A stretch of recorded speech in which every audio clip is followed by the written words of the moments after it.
ওকে, তাহলে আমাদের এখানে ফেল দেওয়া ছিল, আমরা কমপ্লিমেন্টারি ল দিয়ে আমরা 5টা বের করে নিলাম। এবার আমরা যদি আবারও সেই কোশ্চেন থেকে লিখি, তাহলে কোশ্চেন তো আমি একটু আগে পড়তে যেও থেমে গেলাম। দেখো তাহলে কোশ্চেনে বলা ছিল যে that of passing in Bangla and English, that means probability of passing, হ্যাঁ, probability of passing Bangla and English, Bangla and English. তাহলে এখানে কথা হচ্ছে যে বাংলা অ্যান্ড ইংলিশ যদি হয়, তাহলে আমি জানতে চাচ্ছি প্রবাবিলিটি অফ, এটা বাংলা, এটা হচ্ছে ইংলিশ। দেখো মাঝে কিন্তু অ্যান্ড কথাটা লেখা আছে।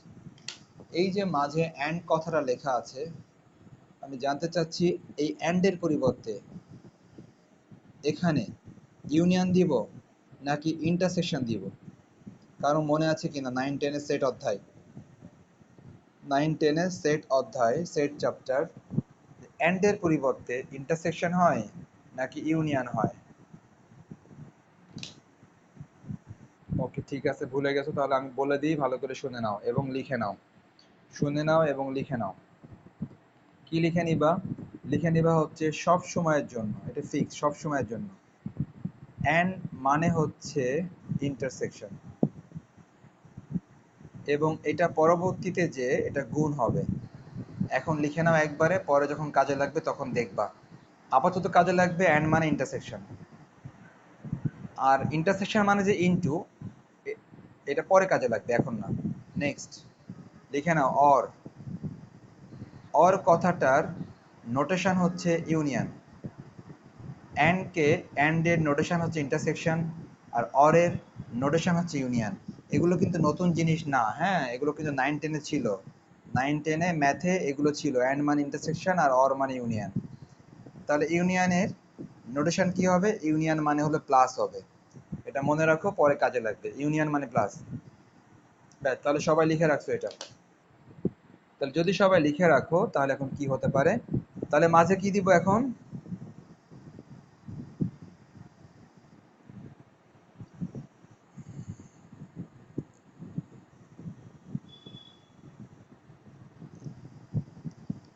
Bangla and English, Bangla and English. তাহলে এটা ছিল বাংলা, অ্যান্ড মানে ইন্টারসেকশন, এটা ইংলিশ। ওকে, তাহলে আমরা লিখলাম, এটার ভ্যালু কিন্তু কোশ্চেনে বলা আছে, বাংলা এবং ইংরেজি, হ্যাঁ, এটা বলা আছে 3/4, কোশ্চেনে বলা আছে 3/4। অ্যান্ড ফাইনালি আরেকটা কথা কোশ্চেনে বলা আছে, প্রবাবিলিটি অফ পাসিং, আরেকটা কথা কোশ্চেনে বলা আছে যে probability of passing in any one subject, বলা আছে এনি ওয়ান সাবজেক্ট, হ্যাঁ, probability of passing in any one subject. আচ্ছা, এনি ওয়ান, এনি ওয়ান কথাটার অর্থ কি নাবিলা? এনি ওয়ান,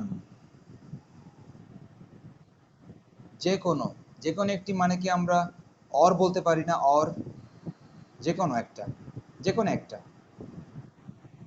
তাহলে ঠিক আছে, তাহলে কিন্তু এনি ওয়ান মানে যে কোনো একটা, যে কোনো একটা মানে হয় বাংলা অথবা ইংলিশ। সো আমরা কিন্তু অর কথাটা খুঁজে পাচ্ছি, অর মানে ইউনিয়ন। সো আমরা এই ব্যাপারটা খেয়াল রাখবো, যদি অ্যান্ড থাকে অবশ্যই ইন্টারসেকশন দিব।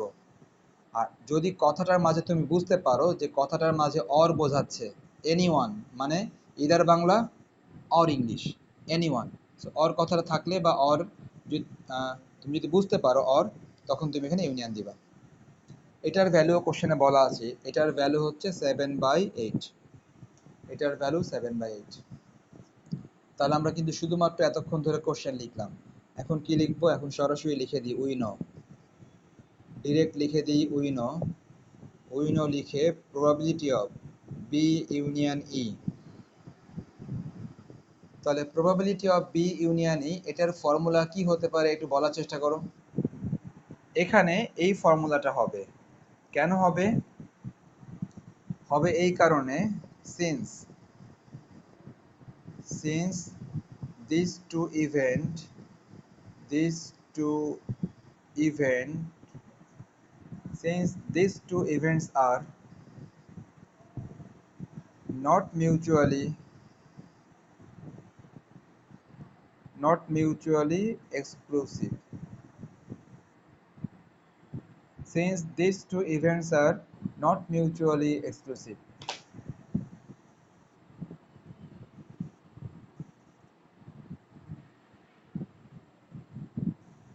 নুসরাত, আমরা আমরা এরকম ফর্মুলা কতগুলো শিখেছিলাম? এরকম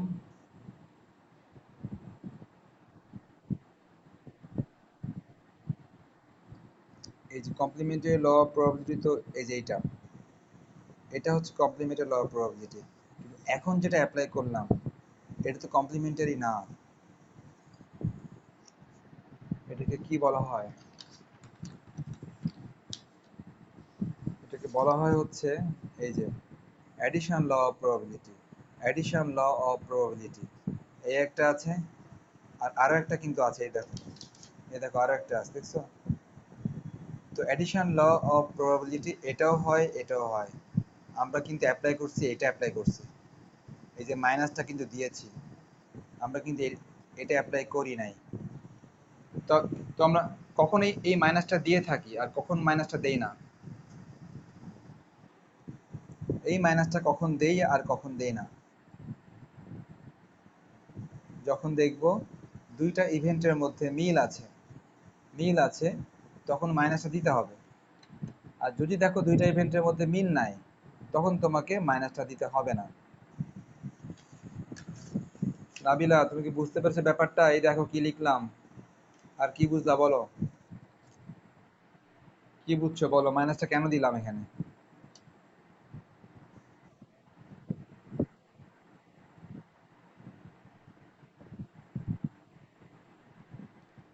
তা তো হয়ে যায়, ঠিক আছে। ওকে তাহলে, হ্যাঁ, ওকে। এই দেখো, এখানে ব্যাপারটা হচ্ছে যে আহ, এই যে এখানে দেখো ইন্টারসেকশনে কিন্তু আছে, ইন্টারসেকশনের কিন্তু ভ্যালু আছে। ইন্টারসেকশনে যদি ভ্যালু থাকে তার মানে তোমাকে বুঝতে হবে যে এদের মধ্যে মিল ছিল। কেননা মিল যদি না থাকতো তাহলে তো ইন্টারসেকশনে কোনো ভ্যালু পাওয়া যেত না। যেহেতু এদের মধ্যে মিল আছে বলেই ইন্টারসেকশনের ভ্যালুটা পাওয়া যাচ্ছে। তাহলে ইন্টারসেকশনের ভ্যালু যদি পাওয়া যায়, বলো।